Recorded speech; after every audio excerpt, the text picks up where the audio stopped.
Faktanya, artis dari agensi lain memutuskan untuk bekerja sama dan melawannya. Alexa telah menamparkan terlalu banyak wajah kali ini, termasuk wajah banyak aktor artistik. Semakin banyak orang yang dia sakiti, seharusnya kita semakin bahagia.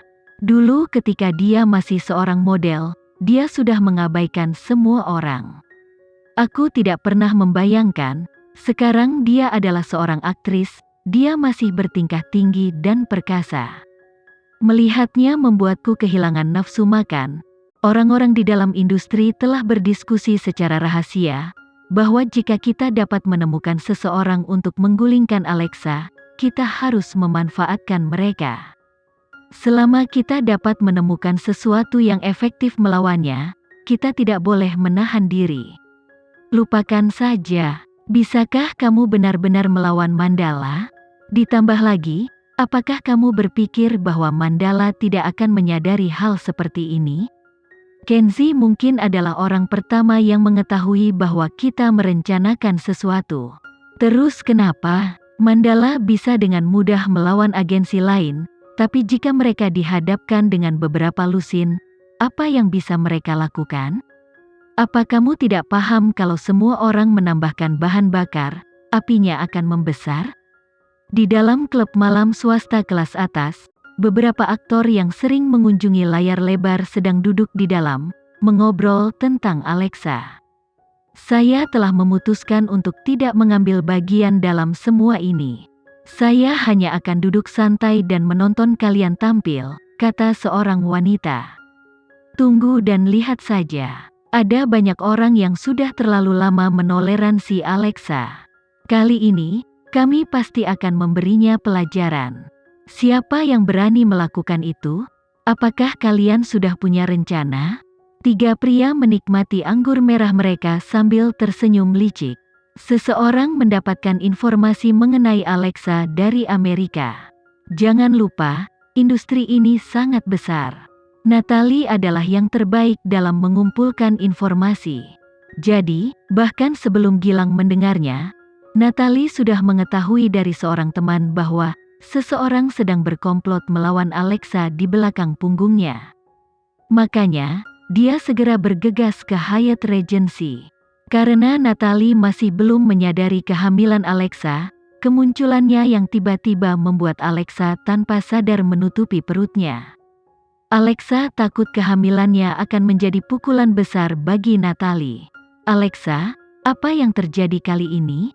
Natalie merasa bahwa Alexa selalu bersikap rendah hati, jadi tidak mungkin dia melakukan sesuatu yang membuat marah publik. Namun kali ini, ia memang menuai banyak komentar negatif dari teman-temannya. Tahukah kamu kalau sudah ada orang yang berkomplot melawanmu? Apa yang ingin mereka lakukan? Alexa bertanya dengan tenang sambil duduk di sofa. Dalam waktu 2 hari, kamu akan menghadiri acara bincang-bincang yang sangat penting. Pada hari yang sama, seseorang berencana untuk membuat yang mengejutkan. Saya masih belum mendengar apa isi dari rencana itu. Kalau begitu, kita ikuti saja alurnya. Tatapan Alexa tidak mengandung sedikit pun kepanikan. Aku mulai tidak memahamimu lagi. Natalie sama sekali tidak tahu apa yang Alexa maksudkan. Mendengar ini, Alexa akhirnya meletakkan majalah di tangannya dan menatap Natalie dengan serius. Ada sesuatu yang ingin kukatakan padamu. Hah? Natalie mengangkat alisnya dengan penuh tanda tanya. Sebenarnya, aku sudah hamil 3 bulan, Alexa mengungkapkan dengan jujur sambil mempelajari reaksi Natalie.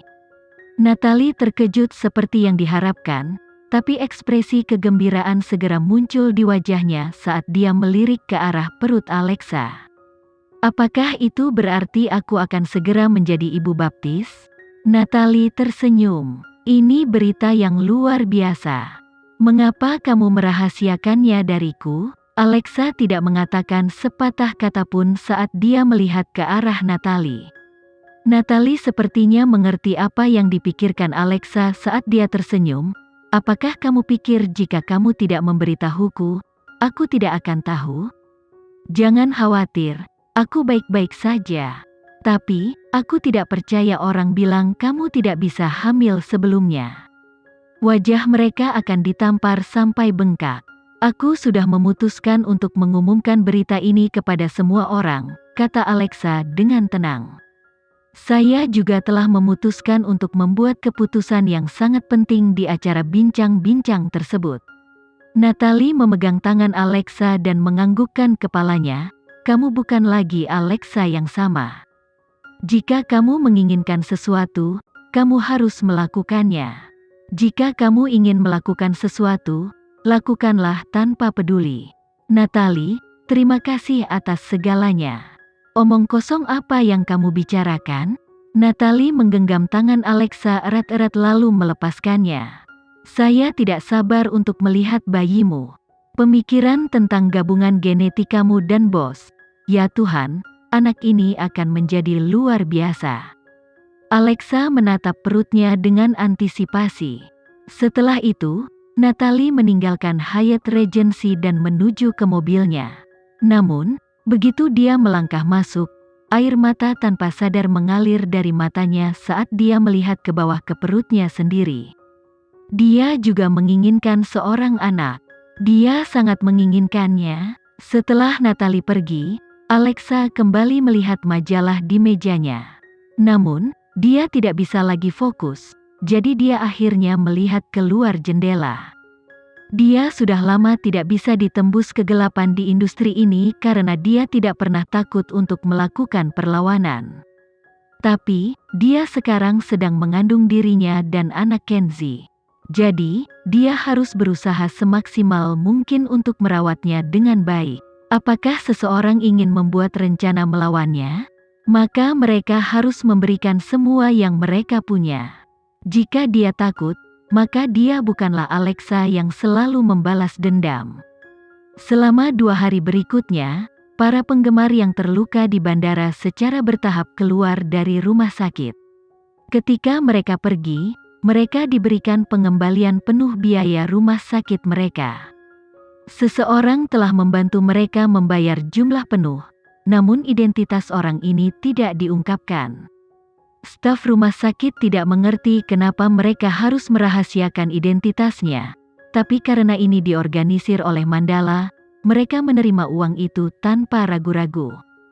Namun, setelah meninggalkan rumah sakit, mereka menyatakan bahwa mereka sekarang anti penggemar Alexa. Meskipun Alexa menunjukkan kekhawatiran begitu dia tiba kembali di Tiongkok, mereka gagal merasakan ketulusannya. Mereka juga mengunggah di media sosial, "Aku pasti buta karena sudah menyukai Alexa begitu lama." Di mata Alexa, kami bukan siapa-siapa.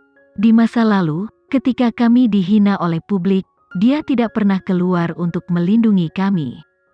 Jadi kali ini, aku akhirnya mengetahui semuanya. Ketika kami dihadapkan pada bahaya, Alexa lebih buruk daripada orang asing. Dia memang berdarah dingin. Karena postingan ini, para anti penggemar baru ini diserang oleh penggemar Alexa yang tersisa. Hal ini memicu para anti-fans menjadi lebih ekstrim. Bahkan, mereka menggunakan identitas mereka sebagai penggemar lama untuk menjawab, "Saya sudah menjadi penggemar selama bertahun-tahun, namun sekarang saya menjadi anti penggemar, karena tidak ada batasan terhadap hype yang ia ciptakan. Biarkan aku meyakinkan kalian untuk tidak tertipu olehnya. Dia terlalu sombong dan jarang berinteraksi dengan penggemarnya. Saya dapat dengan jelas mengatakan bahwa dia selalu menjauhkan diri dari dunia, tapi itu akan berubah.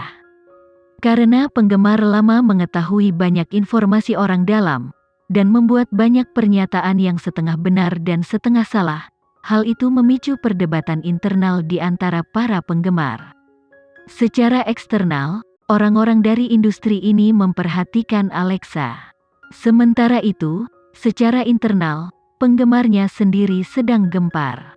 Alexa berada dalam keadaan yang cukup sulit.